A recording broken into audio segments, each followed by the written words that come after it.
Hi, Nicholas here. Welcome to the Akousunesis method. Today we're going to look at Once Upon a Time in the West. And we're going to go through the process of how we learn songs and develop that ear. Right, so first thing we're going to do is practical exercises up the top here. And there's also a link here. If you click that and we come down to song analysis, it will be placed under this song. But the link, videos I'm currently working on will appear down here, so you can get a heads up and you can actually listen to the song with Chordify.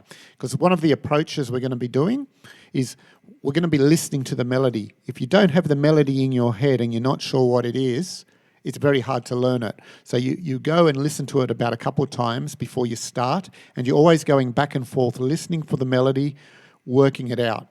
Now, I've done a lot of the work here for you. I've worked out all the intervals. So let's get into the song, right? Now, I'll bring this up here. If you have a look at this, we're in the key of D.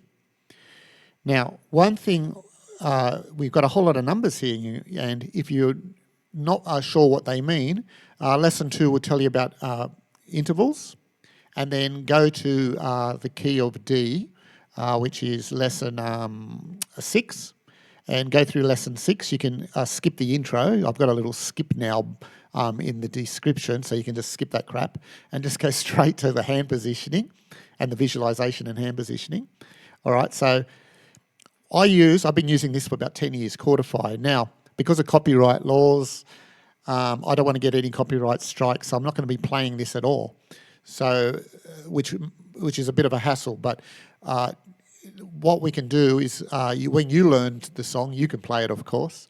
So you press play, and this will come up with all the chords, and it'll run across. Okay, I might be able to mute it, but I'm not going to bother with that. So let's get back to the song. So the first thing is listen to the intro of the song, right? And I've highlighted that song, the way we hear this song, right, with all the chords. I've brought it out here. All right. So, introduction. Let's go through it, and we're going to analyze it, and we're going to show you what these numbers mean. Now, there's no timing information, there's no note direction, and there's no rest information. So your ear can do the work. That's the concept. Right. So the first thing, we're in the key of D. Now you know your scale, the key of D. So you know which notes to press, right? And because we're on D here, we don't press the note on the left here, right? So we're pressing, right, up here. So, right? So now, all right, so the first thing we're going to do is let's have a look at this. So we're on D. That 3 means that F sharp's a high 3. And if you go listen to the video, and then you can either pause it and come back, but it goes like this.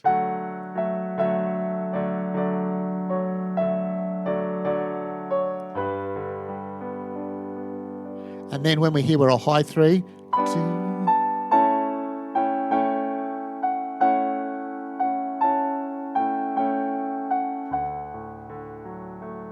Okay, so that's the first line. Now, if you know your intervals, okay, you can work this out. So we have a high 3. Now a doubling, so we're going to go through the analysis of this, and I'm going to show you a few things. You'll notice there's a doubling. Very common in all types of music, pop, classical. That's one of the techniques. And sometimes they go faster, sometimes they go slower. That one's a slow one, so that's doubling coming down, right? We're on the high 3, we come to the second. 1, 1, 7, 2, 1. See that? 7, 2, 1. It's another nice common one. 7, 2, 1. 3. High 3 again. High 3s are very common in all types of music, right? It doesn't matter. If it's a good melody, it's a good melody. It doesn't matter whether it's pop or classical or whatever. If it's a good melody, it's a good melody. All right, and once we're here to listen to for intervals, we want to get our ear to hear it. So we go listen to it, and what we want you to get to, the point, is to write these numbers down yourself. right? So you'll have the chords, and eventually in time, you won't need the numbers because your ear will hear the melody, your hands will find it. So we have here, so we've got the high 3, D, 2, 2, 1, 1, 7, 2, 7, 2. Let's have a look here, 7, 2, right? So I'm on the first, what I'll do is I'll highlight this. So you can see my mouse move, right, around where we're at. So you can start here and just follow this. 3, 2, 2, 1, 1, 7, 2, 1, 1, 7, 3. Now that the rhythm, the rhythm, right, of the piece is in your head. You don't need to concentrate on getting rhythm right. And with this approach, we do not concentrate on rhythm as your first number one, because rhythm, playing the melodic rhythm, not the harmonic rhythm, not all the harmony, the melodic rhythm of the piece, right? You'll hear it. It's in your head.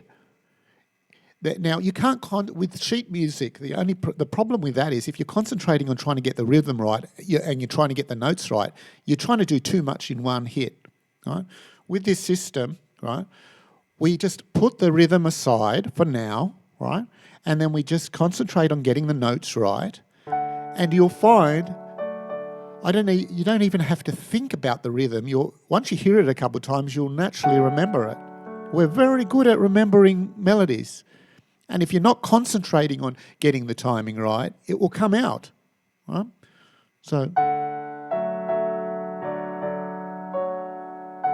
do, do, do, do, do, do, do, do. Now go and have a listen to that, and you'll see that's how the rhythm is. Now you could go faster, you could go slower, of course, but that's very slow, this piece. And then we have a high 3. Lifts it up, lifts that up. 3, 2, 1. Now that G, so we're here now. The G2, right? So the G, the second there, becomes the 1 on the A, right? That's very common too in pop songs and all types of music. Classical, you keep the same note, right? And then it's a lead onto the chord with the same note. But the interval changes. We're on a 1 now. We were on a 2 on the G, now we're on a 1. Right? That's extremely common. And so we go. Now we're not up there because we're on the key of D. That's where your key comes in, right? So we're on the minor 7. So we've got back up.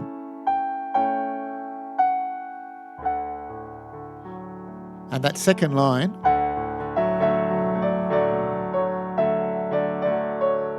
and now because we're learning in this method,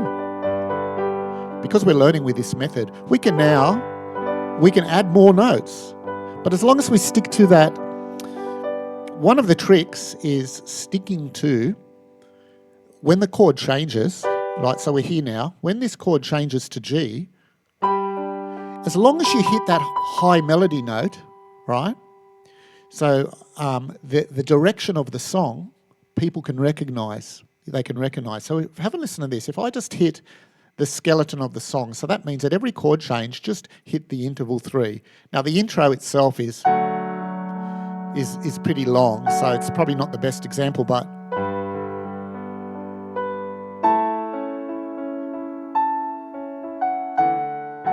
you sort of get the feel for the song, right? Because we're playing.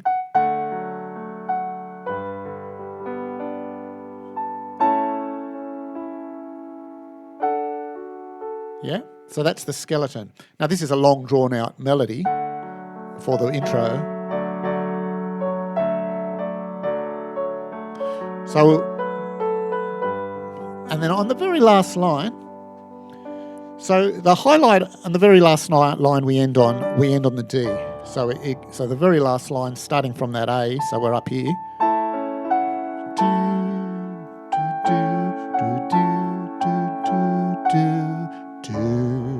So we're resolving back to the 1, ready to move to the next section, okay? So go listen to the song again, go listen, and you'll see where it lifts up, right? Unfortunately, we use Chordify, right, to listen to it, and it will show you all the chords, So it's a great starting point. Now you can just concentrate. You're not concentrating on hearing chords in a key, right? That will come too in time down the track.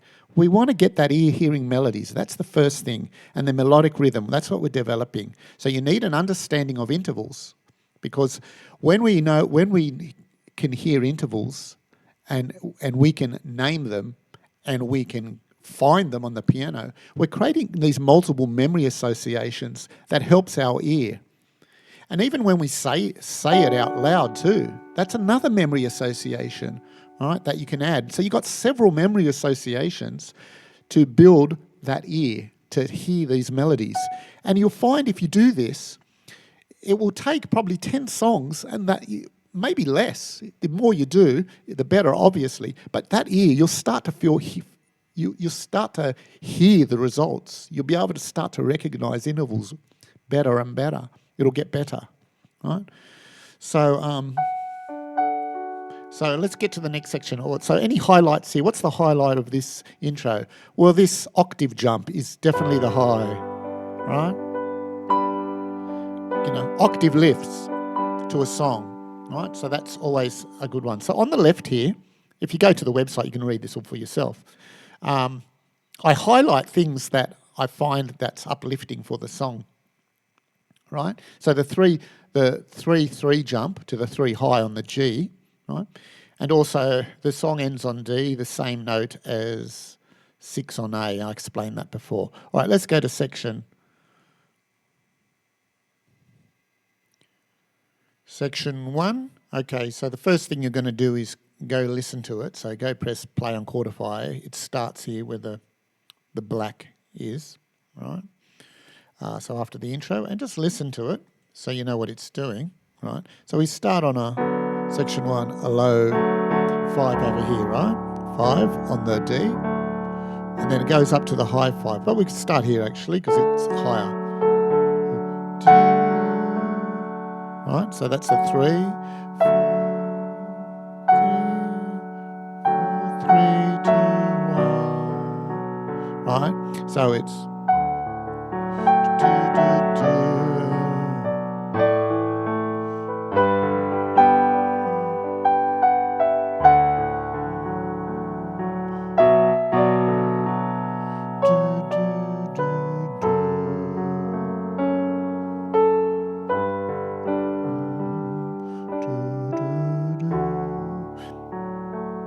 I actually added that extra note because I think it needs it, but it goes to the 3 there. Now, let's just analyse that. Okay, so we're just going to have a quick look at, so all these chords are in key except where these chord here, where I have it in italic, wherever you see this italic, and there's also one down here, right, is where it comes out of key. So we're highlighting where it comes out of key, and this is for composition reasons. When you're playing a song, you want to get as much info out of the song as you can. So understanding what the composer did will help you in your compositions. Now this, you don't have to worry, I'm not going to explain this all right now, right? But this is the key independent, right? This is saying instead of playing the 5th, we're changing its character to a minor 7th. And over here, instead of playing the 6, right, we're going to flatten it, right, which we come up to the B flat, because the 6 is normally the B minor, is the 6 on the key of D, right, is B minor. We're going to flatten it and give it a new character, which happens to be, it's going to be a 7th, right, a 7th character. So let's not get into that, but this helps you when you're composing and improvising to know, it's all got to do with modes and the feelings of how it feels, and to get out of key. And it shows you places. And I've got in my book, Part B, I've got a whole list of these. And you start to understand what sounds good. And the reason this sounds good is because there's a chromatic move up here when you get to that section over here. But anyway, let's not get into that. This is what's important now, is that chord and what we're doing in the interval, okay? All right. So when we're here, let's start. So the 5 is a lead-in note. Right, now we could have put the 5th up here at the end, right, and then lead in, but it doesn't matter. It's just a lead in note. So we're here, there's the 5, and then goes to the high 3. Moving to a high 3, very common. And then the 4 is there, right? Now, the 4 gives it that beautiful longingness. Because I could have went 5, 3, and then stayed on the 3. Different, isn't it? Right? If I went but then this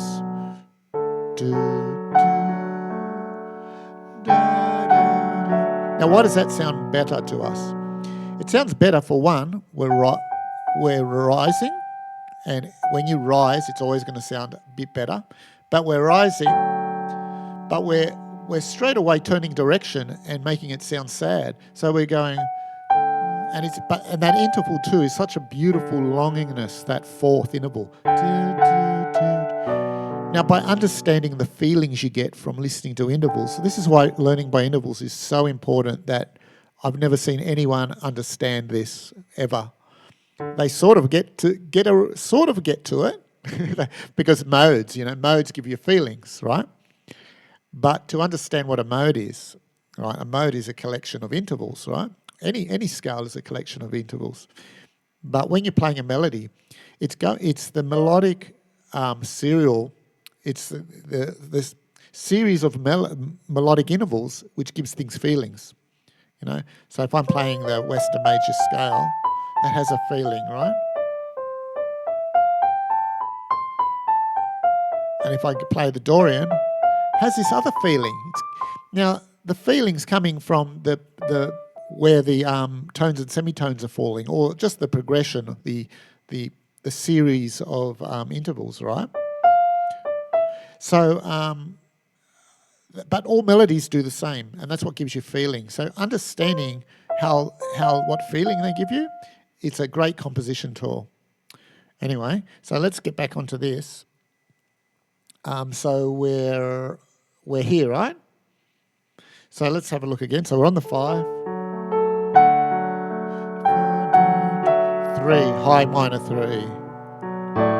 And then stays the same note. It's the same note. The minor 3 is the same note, but it's a minor 3rd. This is very common too. And then it becomes a 4th. The same longing sound, the 4, which we use the 4 here. So that's similar. So they've changed. They've come out of key, but it sounds good because of that 4th, right? And it's the 4th that made it work. It was the 4th, because we just heard a 4th. We heard the 4th on the D, and then we heard a 4th again, and it's come out of key, right? And then it goes, do. This is a beautiful 3 to the high 1, right?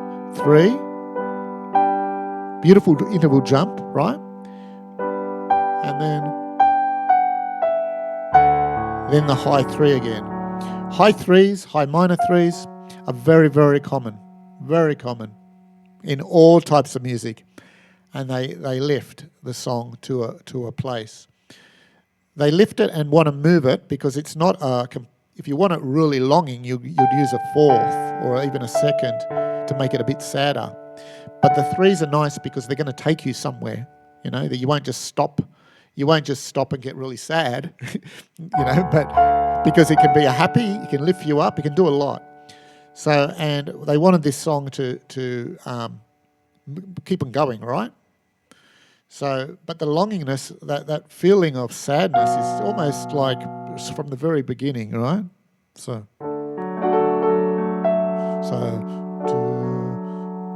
and right here, the 3.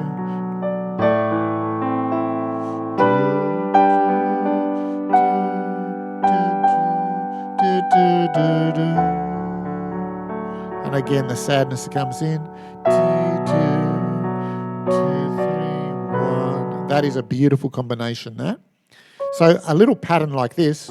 So your ear will develop and go 2, 3, 1, and you actually go, oh, that's nice. And if you say it to yourself what it is, 2, 3, 1, and it's on a minor chord, it's a 2, 3, 1. You're creating these memory associations for your ear to recognize. And then it will come out when you're improvising or when you're composing and go, oh, I like the 2-3-1 sound. That was beautiful. I might use that right here. In this piece I'm creating, I'm going to pull out. So you build this subconscious database in your head, and sometimes it is conscious. You know exactly what you want, And so when you're improvising live, these patterns come out subconsciously because you're just in real time. When you're thinking and composing, you've got more time, right? You can stop and pause and reflect, and then you can pull these patterns out and use them, right? So we're building up patterns, but to do it, you've got to have understanding. So Akousunesis means listening with understanding, and you create multiple memory associations, and it helps you learn. Okay, so... And there's so many memory associations you can use. Right? You've got the flow of your hands is another one. There's just so many. Muscle memory is even an association, but we keep that at the end. That's the last. Muscle memory is the very last. So...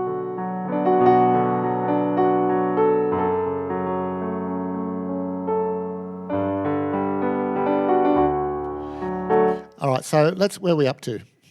Just went off then. So we're here, now we're on the D, right? So we're on 3, so that 3 is, well, I've got that love is beautiful because of 3, 1, 7, 6, 1. So it's 1, 7, 6, 3. And then we're here, that's right. 3, 3. That's a minor third to a major third. 3, 5. Now we're coming down. That's another thing they do to build maybe like suspense. It needs to go somewhere. You're not, because we're not coming home, right? We're coming down to a 5th. We're not resolving. We're at the dominant, right, of that G. So it wants to move again, right? Dominant wants to move.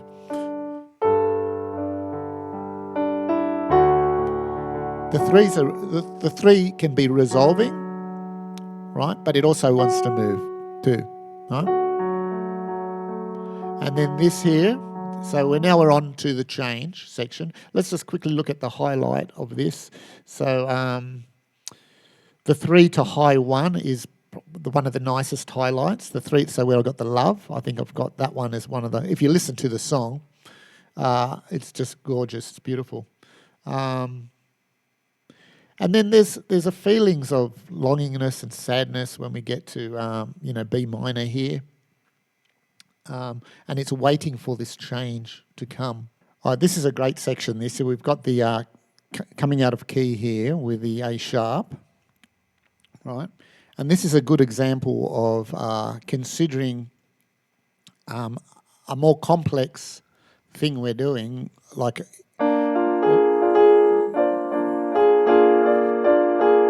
See, this could be a more complex chord. Well, it's a A sharp there with a 7th is up here, so we've got a lead minor 7, right? And it's not that complex actually. This chord, this is not too bad. But in terms, it's complex. It's complex because the actual chord itself isn't, but because it's an unusual chord for this key, right? We're around the circle of 5ths. We're on the E flat. If you look at the circle of 5ths, and we're on D. It's a bit of a jump, right? But it does sound good for a reason, and I'll show you what that is in a second. But so 5 1 1 5 5. We start on the 5. 5 1 1 5 5 3 3 2 2 1 5. Right. So we're there. We're here. There. We end up on that 1 5. Right. And then so we end up on the 5. So it's 3 3 3 2 2 1 5 5. Then it's 5 1. So 5 1 5 5 1 7 3 3 7. Hear that? Oh, not there, not there. That's. I think that's giving too many too much character. So just a minor. Right, a major B flat. This is B flat, right? With a minor 7th. So that interval there, Now, why does it sound? What does it sound good going from the minor here?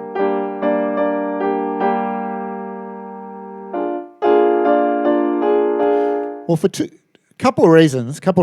It's the same. We're coming out of key, right? Coming out of key, quite harshly, I'd say. But because it's the same melody, right? We're listening to. So it's a 1 5 5 1 1. And what are we doing here? It's sort of the same. Well, it's the same rhythm, right? Same rhythm, and we're on the 7. But what interval do we have here, right? Which is really quite interesting, because that's a fifth. That's a minor fifth, right? So we went from a jump from a 1 to a 5. Then we went from 1 5 5 1 1 1 minus 5 1 1. It's a chromatic move, right? There's two chromatic moves going on here. There's the one coming down. Our ears listening, even though they're different chords, they're right, and there's really three things. It's a rise, right? So it's a lifting in the melody. It's a chromatic move coming down on the high note that our ears hearing, because initially we heard this 1 5. Now we're hearing, and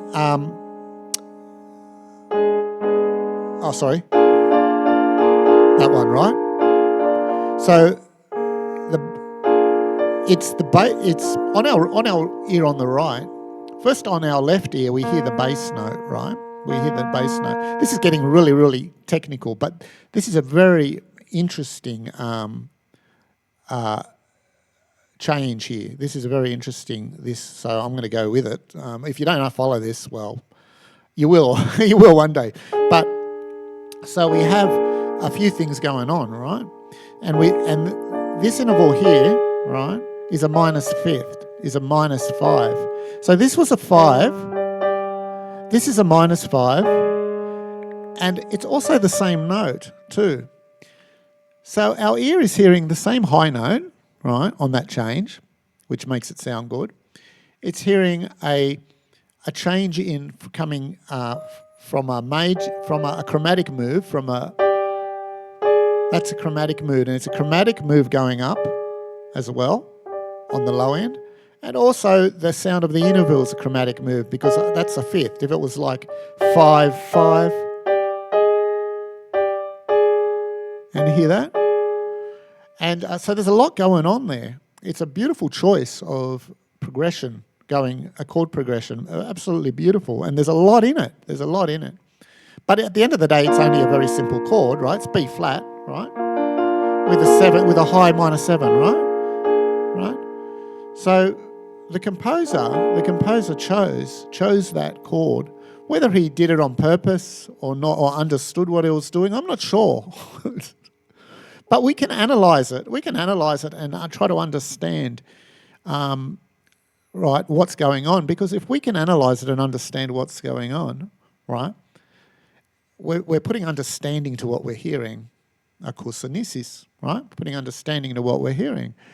And that helps us a great deal when we're composing songs. We might forget that. You'd think we might forget it. Well, if we write it down, we don't forget it, because in my book I've put these little things in. See that? B, flat 7, flat 6. It's a 7th chord, so we know that's a minor 7th, right? We're talking about. It's a 7th chord. Normally would be in a 6th chord, right? The 6 we know is B minor, right? We're flattening it, and we're changing the character. So that's what all this means. And it's one reason I don't use lowercase Roman numerals when I'm talking about the chords within a key. And I think that will be our next video. So going through all the chords and starting to make up our own music. And we'll start slowly, of course, in the key of C. So I don't use lower. I know for two reasons.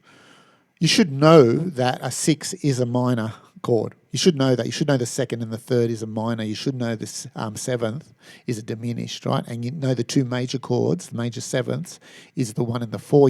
These things you've got to know. You don't need to be reminded, right? And so that's one reason. The other reason is I use it a bit differently. Now I can use this and give a really good description of what the piece is doing. And we can say, well, it was normally a 6, right? Normally it was a 6, and we know a 6 is a minor, right? It's a minor 7th chord. But we did something. We have a mode, and then an operation, and so this is all part of my invention in my book, right? If you know the mode, or if you know all your modes, and then you know a couple of operations. Right, so any scale basically can be thought of as a mode and an operation, and usually you just want a couple of operations to change it. So this is what this is reflecting, that idea. But the operations here is that we flattened it, right? So we've just went from a B minor to we flattened it, and then we've given it a complete new character. We've made it a 7th chord. All right, now if that goes over your head, don't worry, don't stress out about it, because this is something quite advanced, right? And it will make sense in time. We haven't even started the mode section. This is early days, right? Okay, so, all right, so that's the change. And listen to the change and listen to the release, okay? But it's that.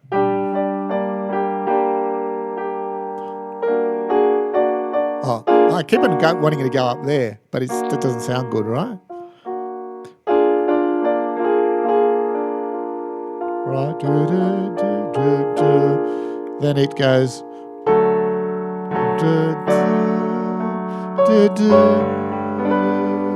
That is so. I just cry when I hear that. That's why I got a tear there. It's just so gorgeous, right? And if you listen to the song, your tears flow. It's just really hard not to. Anyway, I just love this. So, I've lost it now. Where are we? So we're here. So from here, right? We go.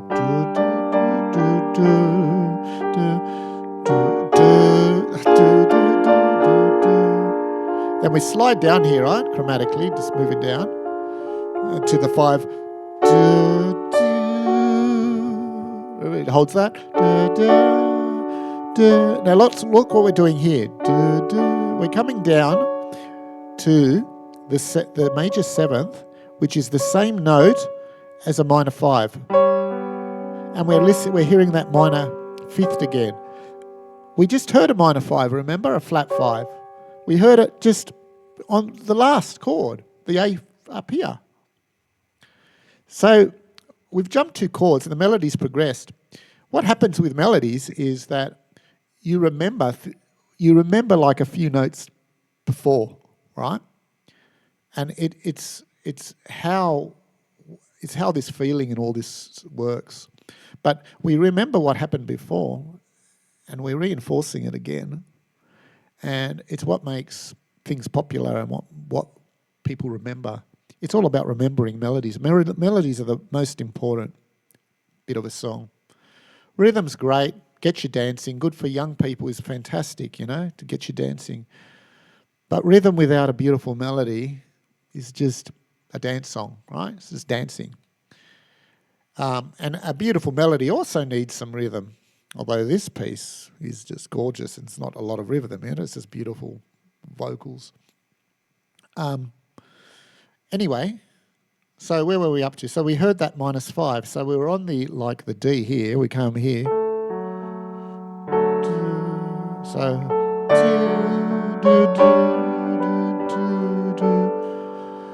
then the 1, and then this becomes a lead note to start again.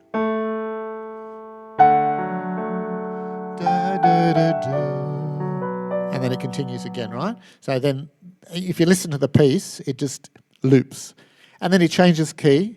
Now, because you're learning this method, right, we can easily change key. We just change the chords and the intervals don't change because we're not learning with absolute notes.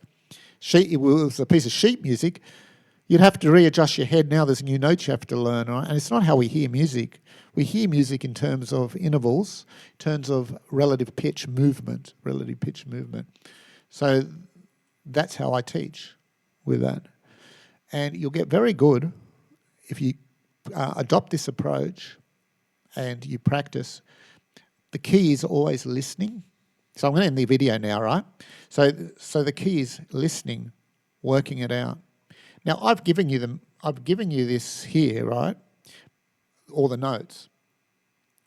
But you can't really use this as a crutch, can you? Because there's sort of, you can a little bit, right? And we don't want to use it as a crutch, right? Because we want our ear to take over. I still have some classical pieces. If I'm playing a classical piece, I'll put a lot of this up there because it's sometimes harder to remember a more complex melody. You know, if the melodies, pop songs are easy because the melodies are simple. So classical pieces are a bit harder, so you have to play them a few more times before they get in your noodle, right? But so you can still use it as a crutch, right? But it's more of like a glance up. It's sort of a memory, you know, if you're using it as a crutch. But we want to get to the point where we just know the song, you know.